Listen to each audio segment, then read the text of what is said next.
Hi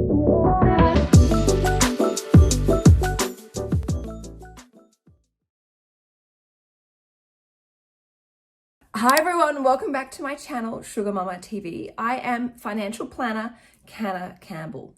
Now, whilst I'm sitting here in Sydney, Australia, most of my advice is universal. So it doesn't matter whether you're in the US, the UK, Asia, anywhere in Europe, it doesn't matter. This advice that I'm giving you is so incredibly valuable and you can most definitely apply it in your life.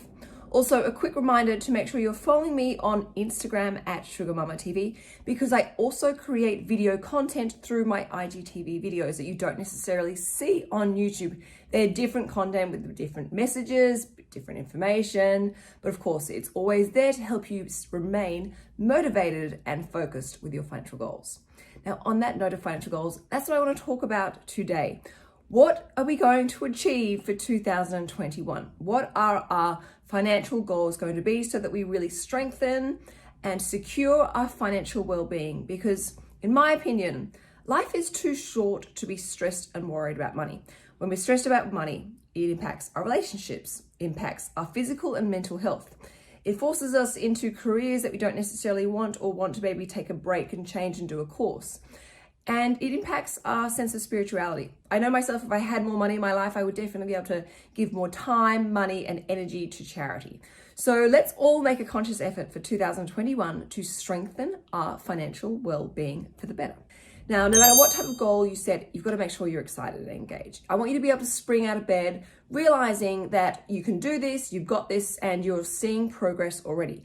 And you must always track your progress. And I recommend doing it either through an Excel spreadsheet or just pen and paper or a note on your phone so you can see how far you have come. Because as you go through a financial journey, it's very easy at times to kind of forget about, how much you've achieved, and you get tempted to throw the towel in thinking, what's the point? This is so slow, I'm not getting anywhere. But when you actually look back and go, oh, wow, only a few months ago, I had only this much money in my account, or wow, I actually owe this much money on my credit card. You get inspired by your own actions to keep going because you can see, you know what, this hard work is paying off. All right. Number one, the best goal to have if you have debt in your life, and that is to get rid of it. This is the first goal you will always work on. No matter how excited you are about saving for a deposit or starting to invest or planning for retirement, if you have toxic debt in your life, you've got to get rid of it and stay out of debt for good. Toxic debt, what's that? All right. It is credit card, car loans, personal loans, any sort of afterpay services that have been accumulating that you're not sticking to properly. That stuff must go. Prioritize doing this. Now, how do you do that? You go through a budget, you look at your living expenses and any money that you can come up with after your basic necessities, throw towards those debts as quickly as possible. Do not stop until they're all gone. Now, yes, this might take a while, but the longer the period it takes, the bigger the lesson you need to learn. And going through that pain, facing the music, that is what is going to stop you from getting back into debt again and repeating history. So bear with me, pay that debt off as a priority. Number two, having a goal to have emergency money. Emergency money is essential. You need emergency money to handle life, any sort of curveball that life throws you.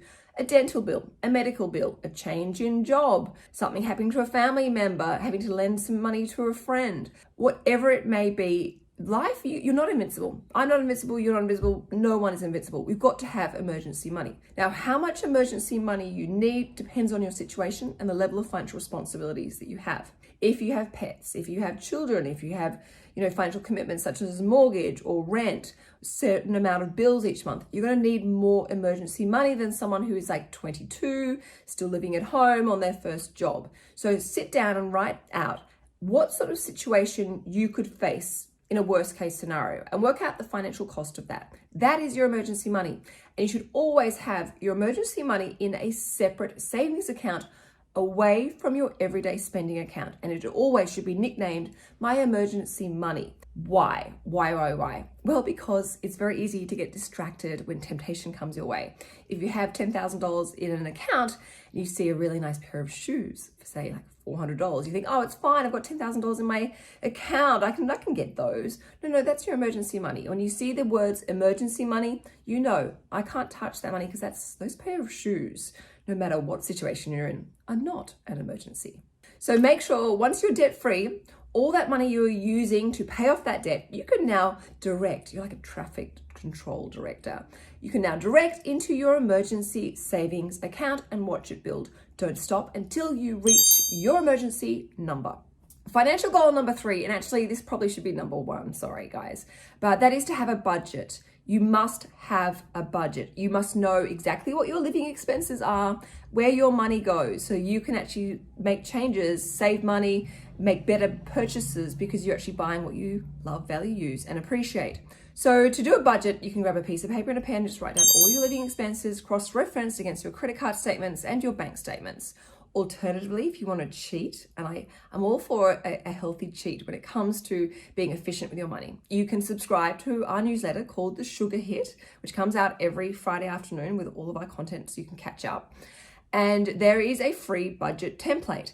And that is a pre-populated Excel spreadsheet where you simply just type in, for example, your gym membership, and it will add it all up for you and let you know what your true cost of living is. So many people have this Excel spreadsheet. It really does help. I will admit you may want to do it with maybe a glass of wine or a coffee or a tea or a hot chocolate in your hand, because when you realize your true cost of living and you watch it all add up, all those little things that you don't think matter, you'll be amazed as to how much it costs for you to enjoy your lifestyle or simply keep your head above water. So make sure you have a budget, because that is what's going to help you get out of debt, and that is what's going to help you build up your emergency savings. And if 2020 taught us anything, they taught us the importance of having a budget and emergency savings and having good control over your debts, ideally being debt-free, with the exception of investment debt. Step number 4 is to work out your financial game plan. How are you going to make your goals actually happen? What can you do to make them come alive? What can you see to begin the process and the progress growing in front of you? How are you going to feel committed and connected to these goals? So I recommend writing down your goals, pen to paper or a note on your phone if you have to, but make sure you actually write these goals and ideas that you want to achieve in your life, the things you want to attract, the things that you want to achieve in 2021, the things you want to bring into your life. You can never have too many financial goals, because the more goals you have, the more excited you're going to be. But you need to pick out the ones you're going to focus on as a priority. Now, in my book, Mindful Money, I have a whole range of different investment plans, wealth creation strategy for you, from families, from single people, from like young working professionals to single parents. There are realistic financial strategies that you can literally copy if you want, if their goals in the book are very similar to yours. And you can also pick and choose and go, well, I like a little bit of Emma's strategy, I like a bit of the married couple strategy, or I really like Honey's strategy in there. That's perfectly fine. And I have all the numbers and all the details you need to know, including the investments I like, in Mindful Money. So go and grab a copy of that book. And as I said, that book is universal, so you can buy it no matter where you are in the world. I do recommend international buyers buy through the book depository though. However, when you're looking at your game plan, I want you to brainstorm. Think about as many different things you can do to help make that goal happen. Other things you can sell. Is there a side hustle you can start? Can you look at a promotion or a pay rise? Or can you look at changing jobs? Can you cut down some of your living expenses? Could you look at maybe moving to a different area where the rent's not as high? Write down as many ideas as possible. And even though some of those ideas are going to be probably quite crazy, there'll be a stroke of genius, I promise you, amongst all those incredible ideas that you come up with. As I said in step number 4, think about your financial game plan. Have a plan to look at building and starting your own investment portfolio. There is nothing more empowering than opening up your own share portfolio, no matter where you are in the world, and starting to build something that's real in front of you, something that's actually growing in value with all the peaks and troughs and bouncing around like a yo-yo, and actually pays you a passive income stream through dividends. It is incredibly sexy. It is incredibly exciting, and you feel so much more in control of your money, because instead of you working for money, some of your money is now working for you, is paying you an income. And the more passive income we have in our lives, the better. Now, to remind you about the $1,000 project, that portfolio is worth almost, I've got a couple more thousands to go, almost $200,000. It pays me a passive income, which is a little bit lower than what it really should be because obviously COVID and dividends being cut, but it pays me a passive income of over $7,500 a year.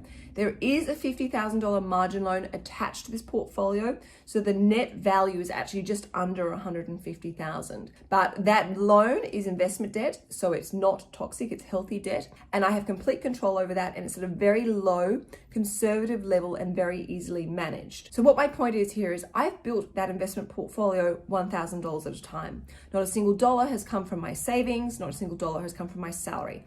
I've hustled, I've saved, I've done market research, I've sold things on eBay, I had frugal weekends, I've put my tax refunds in there, I've put money like Christmas present money that my parents got, like $500 in there, and it's literally added up $1,000 at a time.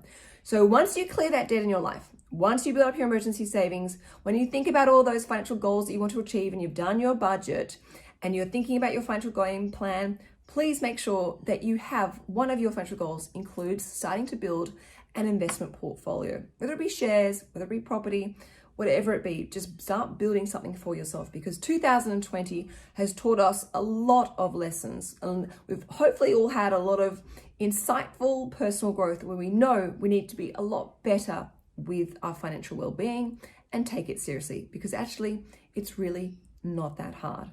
All right, everyone, thank you so much for watching. Have a fantastic weekend, and don't forget to make sure you're following me on Sugar Mama for more financial inspiration, motivation, and education. And of course, if you ever want to see inside my normal everyday personal life, minimalism, capsule wardrobe fashion, and just lifestyle content, there's always Canna Sass there for you.